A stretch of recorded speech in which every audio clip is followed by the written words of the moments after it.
A very good morning, my dear students, and welcome to e-learning classes of economics. In previous lecture, we covered the topics TP, AP, and MP and concept of production function from chapter number 7, production function returns to a factor.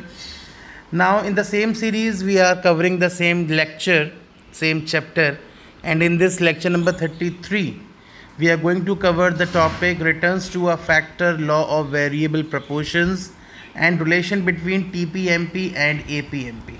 This law is very important from your exam point of view, beta. Now, what does this law states? The law of variable proportion states that as more and more of the variable factors is combined with the fixed factor, marginal product of the variable factor may initially rise, but eventually a situation must come when marginal product of the variable factors starts declining. In fact, a stage may come when MP becomes 0 or even negative. What does this law says? ये law क्या कहता है कि जितना ज़्यादा से ज़्यादा आप वेरिएबल फैक्टर्स को फिक्स्ड फैक्टर के साथ कंबाइंड करेंगे. मैंने पिछले लेक्चर में बताया था variable factor which keeps on changing according to production units and fix factor remains the fix.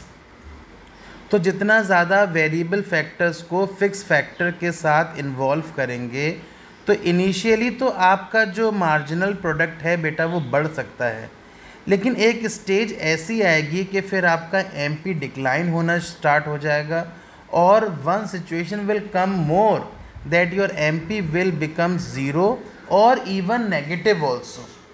This is why because law of variable proportion states that कि जितना ज़्यादा से ज़्यादा आप वेरिएबल फैक्टर्स के साथ फिक्स फैक्टर कंबाइन करेंगे तो एमपी पहले इंक्रीज़ होगा, फिर डिक्रीज़ होगा, इवन फिर 0 हो जाएगा और तो और नेगेटिव भी हो जाएगा.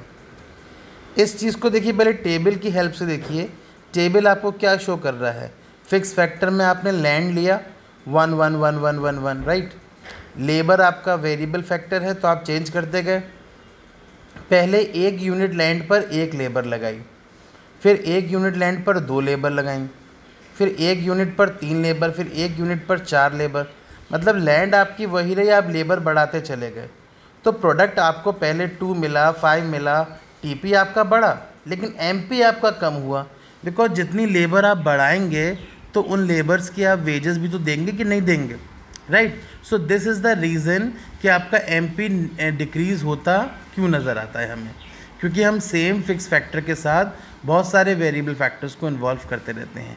इस टेबल की ऑब्जर्वेशन हमें क्या शो कर रही है कि जब एमपी इंक्रीज़ हो रहा है 2 से 3, 3 से 4, तो टीपी आपका इंक्रीज़ कर रहा है इंक्रीजिंग रेट पर. उसके बाद जब आपका एमपी डिक्रीज़ हो रहा है 4 से 3, 3 से 2, 2 से 1, तो टीपी आपका इंक्रीज़ कर रहा है डिमिनिशिंग रेट पे.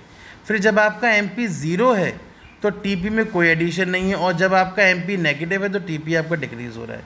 देखिए, जो चीज़ आपको टेबल में दिखाई जा रही है वही मैं आपको बता रहा हूँ कि पहले आपका टीपी इंक्रीजिंग रेट से इंक्रीज़ हो रहा है तब आपका एमपी इंक्रीज़ कर रहा है. फिर आपका टीपी डिमिनिशिंग रेट से इंक्रीज़ हो रहा है तो आपका एमपी डिक्रीज़ कर रहा है. फिर जब आपका टीपी मैक्सिमम है तो आपका एमपी 0 है. जब आपका टीपी नेगेटिव हो रहा है, डिमिनिश हो रहा है, तो आपका एमपी नेगेटिव हो रहा है. नाउ इस चीज़ को अब हम ज़रा ग्राफ में समझें तो ग्राफ क्या कहता है ये देखिए. This is your graph of increasing returns, diminishing returns and negative returns.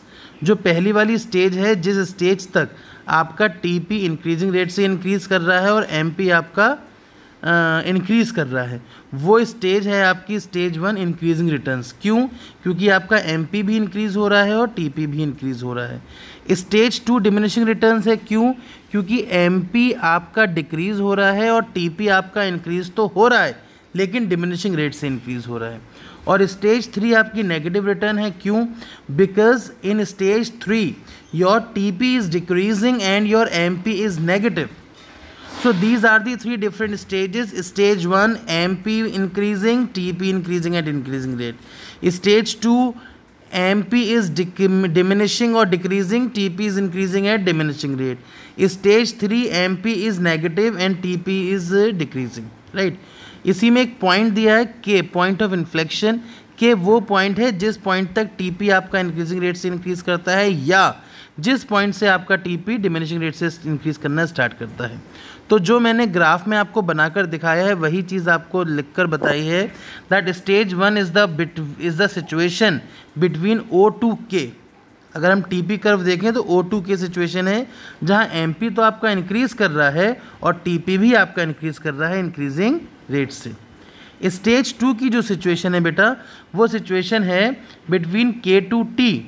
इस जोन में क्या है, MP is decreasing and TP is increasing at decreasing rate. Stage 3 का सिचुएशन है पॉइंट T जहाँ पे TP starts declining became MP is negative, जहाँ because MP is negative, फिर टीपी आपका डिक्लाइन करना स्टार्ट कर रहा है क्योंकि एमपी आपका नेगेटिव है। स्टेज 4 है के is the point of inflection. के क्या है, आपका पॉइंट ऑफ इन्फ्लेक्शन है। क्यों, ये वो पॉइंट है जिस पॉइंट के बाद टीपी इंक्रीजिंग रेट से इंक्रीज़ करना बंद कर देता है और डिमिनिशिंग रेट से इंक्रीज़ करता है। Now what are the causes of increasing returns to a factor. Increasing returns to a factors के कॉजेज क्या क्या होते हैं। Number 1, fuller utilization of the fix factor. जो फिक्स फैक्टर है उसका फुल्लर यूटिलाइजेशन होता है। Number 2, division of labour and increase in efficiency. Labour का डिवीजन और एफिशिएंसी का increase. Number 3, better coordination between the factors. Factors के बीच में कोऑर्डिनेशन बेटर रहता है। What are the causes of diminishing returns to a factor. Diminishing returns के क्या क्या कॉजेज होते हैं। Number 1, fixity of the factor. Factor fix रहता है, ये भी कहीं ना कहीं रीज़न रिस्पॉन्सिबल है कि डिमिनिशिंग रिटर्न्स क्यों मिलते हैं। दूसरा, इम्परफेक्ट फैक्टर सब्स्टिट्यूटेबिलिटी। कुछ फैक्टर्स ऐसे हैं जिनको हम सब्स्टिट्यूट नहीं कर सकते, जैसे कि फिक्स फैक्टर लैंड। आपको जो भी प्रोडक्शन करना है लैंड पे करना है, सॉरी टू से, लेकिन आप हवा में प्रोडक्शन नहीं कर सकते। Third, poor coordination between the factors. Factors के बीच का जो कोऑर्डिनेशन है वो बहुत पुअर होता है। मींस एक टाइम बाद फिक्स फैक्टर भी जवाब दे देता है कि भाई मेरे साथ इतना प्रोडक्शन पॉसिबल नहीं है। So these are the causes of increasing and diminishing returns. Next topic is your relation between TPMP and APMP. अब टीपीएमपी और एपीएमपी का क्या रिलेशन है। देखिए, आपको फिक्स फैक्टर दिया है 1 1 1 1 1 1 1 और आपको वेरिएबल फैक्टर दिया है L 0 1 2 3 4 5 6 7 8। एमपी आपको दिया है -6 14 28। टीपी आपको दिया है 0 6 20 48 72 और एपी दिया है TP upon L।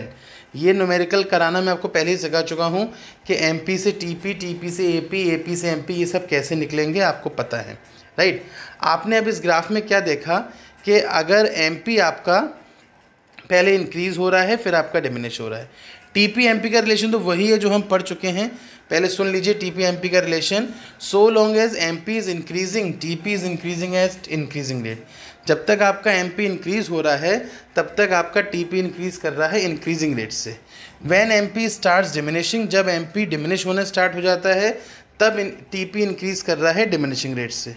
When MP is zero, जब एमपी ज़ीरो है तो कोई एडिशन टीपी नहीं है और उसी हिसाब से 0 MP means TP is maximum and when MP is negative TP starts declining। और जब MP आपका नेगेटिव है तो TP आपका starts declining। So this was the relation between TP and MP। Now what is the relation between AP and MP? AP या MP में क्या relation है। AP increases so long as MP greater than AP। AP जब तक increase करता है जब तक आपका MP AP से ग्रेटर होता है। AP decreases when MP is less than AP। AP decrease करना स्टार्ट करता है जब आपका MP लेस देन होता है AP से। AP is at its maximum when AP equals to MP। AP अपने मैक्सिमम पे होता है जब AP MP के इक्वल होता है। MP में भी ज़ीरो और नेगेटिव, MP आपका ज़ीरो नेगेटिव कुछ भी हो सकता है but AP continues to be positive, लेकिन आपका AP जो है वो पॉजिटिव ही रहता है। So this was all from this lecture. I think law of variable proportion आपको समझ आ गया होगा और लॉ के साथ साथ आपको ये भी समझ आ गया होगा that what are the relation between TP and MP and AP and MP. With this lecture you can able to solve this assignment number 33 assignment क्या कहता है।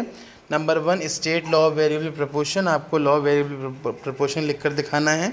Then what does increasing returns to a factor employs in the law. Law में increasing returns to a factor क्या employee करता है।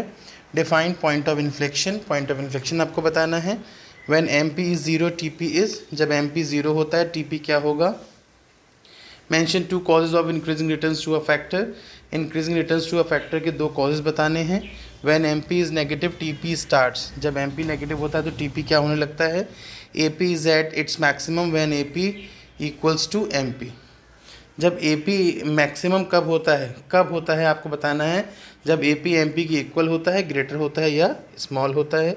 MP में भी zero और नेगेटिव, MP ज़ीरो नेगेटिव दोनों हो सकते हैं, but AP continues to be, लेकिन AP क्या होता है, that's you have to tell. Right. So this is all about this lecture number 33. This completes your 7th chapter production function returns to a factor. Thank you.